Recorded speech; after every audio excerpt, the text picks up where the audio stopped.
I'm processing a noise complaint at Bondi Beach. A California tourist is demanding. I arrest the kookaburras for excessive morning noise violations starting at 5 a.m. She's filled out an official-looking form she printed from her hotel, citing Los Angeles Municipal Code about acceptable bird volume levels.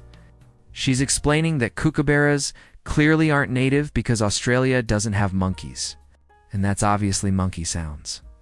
She wants to know which neighbor is playing jungle sound effects through outdoor speakers as a prank. I'm holding her 3-page complaint while a kookaburra literally laughs from the tree above us. A Texas couple is photographing a huntsman spider on their Airbnb wall. They're convinced it's a prop left by the previous guests as a traditional Australian welcome decoration. They keep trying to peel it off, complimenting the realistic leg articulation. Husband is examining it with his phone flashlight, praising whoever made it for using actual hair texture. His wife is explaining that her cousin visited Australia once and said they do this craft thing with fake spiders. Spider relocates 6 inches. They're now debating whether it's battery operated or has a motion sensor. I inform them it's extremely alive. They want to know where they can buy one for their den back home. Time to discover what happens when Americans bring freedom units to the land down under. I'm managing a Sydney co-working space. An American digital nomad is threatening legal action because his first paycheck is missing 17%. He's created a spreadsheet proving mathematical theft, has circled the superannuation deduction in red marker, and keeps saying I didn't authorize a subscription service, explain it's mandatory retirement savings. He insists it's a pyramid scheme designed to fund socialist infrastructure, and he wants to opt out like he does with LinkedIn Premium. He's demanding I provide the cancellation hotline and threatens to dispute the charge with his credit union in Montana. He claims superannuation violates the American Workers Abroad Protection Act, which he's certain exists, because it sounds right. He wants me to backdate his employment to avoid subscription enrollment. He's now calculating how much he'd have if he invested that 17% in Dogecoin instead.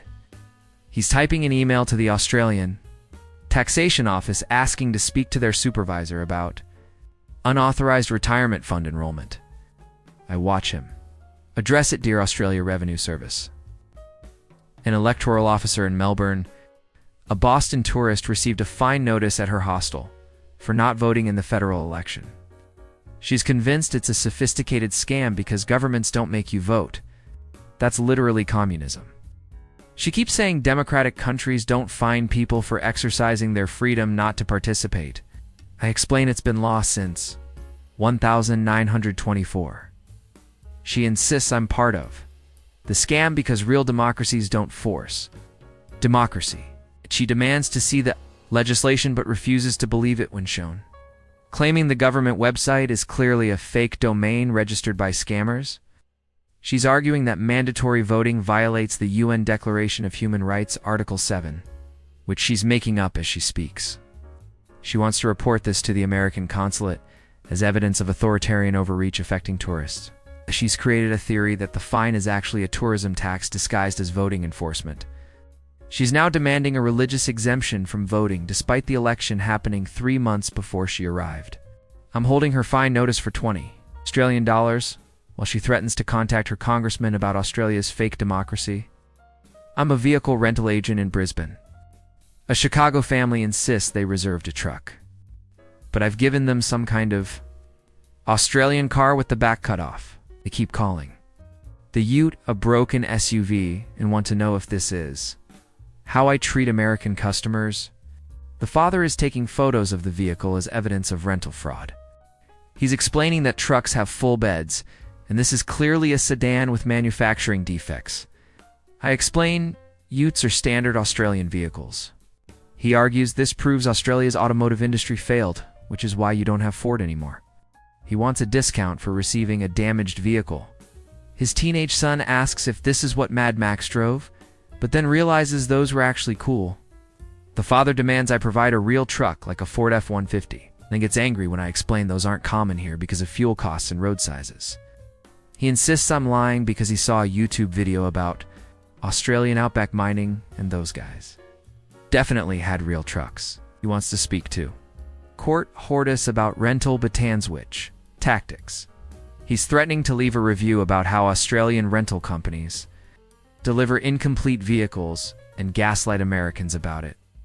His wife is Googling Ute lawsuit Australia to find other victims. I watch him load his luggage into the tray while still complaining it's not a proper truck. I'm a park ranger in Canberra. A Seattle cyclist is demanding I arrest a magpie for assault with intent to harm. He filmed the swooping attack and wants to press charges because birds don't have the right to attack humans on public property. I explain it's nesting season and magpies protect their territory. He argues that since he pays taxes, he doesn't. He's a tourist. The park is technically his property, and the bird is trespassing. He's created a legal theory that swooping constitutes unlawful use of public airspace.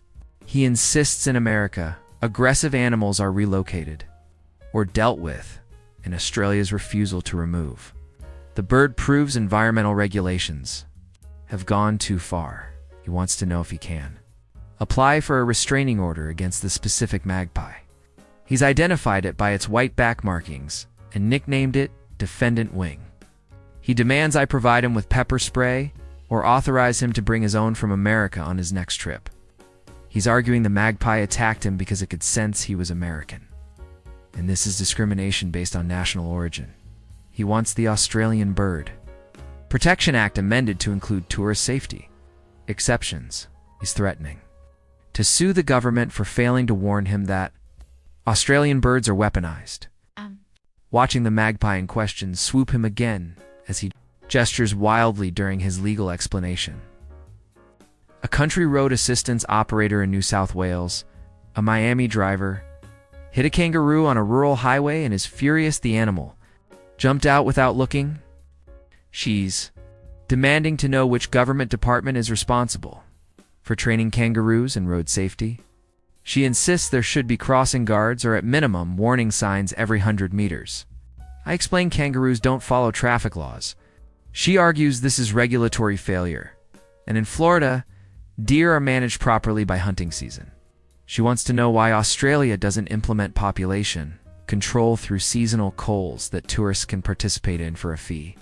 She's created an economic model where American hunters pay to reduce kangaroo numbers, solving the road hazard problem while generating tourism revenue.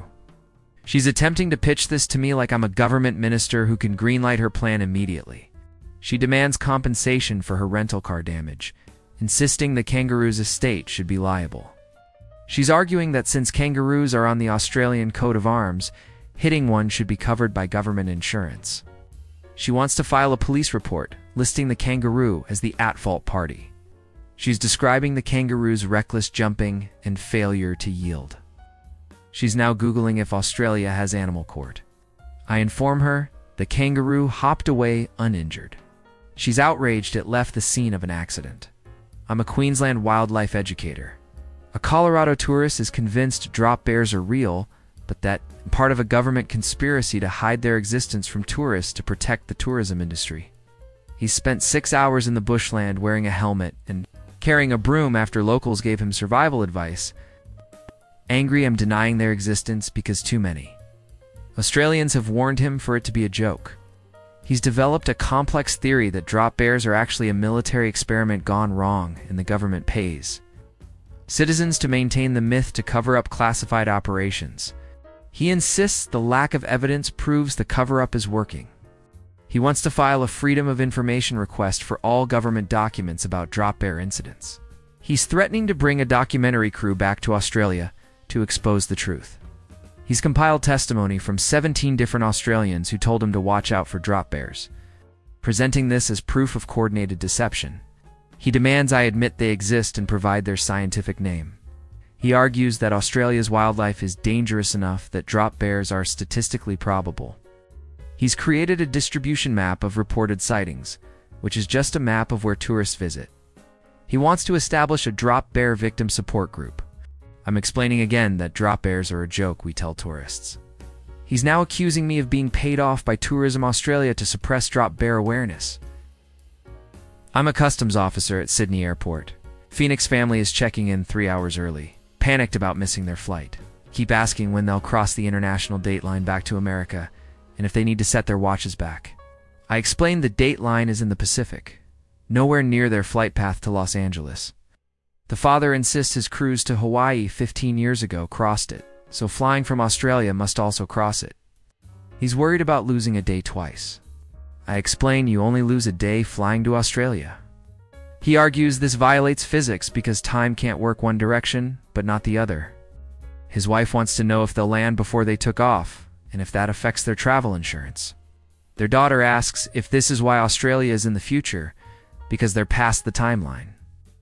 The father is now explaining that since Australia is a day ahead, their flight should technically arrive yesterday in Los Angeles, meaning they'll have extra time to make their connection. He's attempting to use this logic to justify arriving at the airport with less time than recommended. He wants written confirmation from me that they won't age differently from the time zone changes. His wife is concerned their phones won't know what day it is. I'm trying to process their departure cards while they debate whether they'll be time traveling. Look, Australia isn't upside down, but American logic certainly gets flipped when it arrives. Maybe the real culture shock isn't the wildlife or the slang. It's realizing that your home country's way of doing things isn't the global default setting. And other systems work just fine without adapting to your expectations. Next week, American tourists discover that New Zealand isn't just Australia's quiet neighbor and develop elaborate theories about why hobbits chose to live there specifically.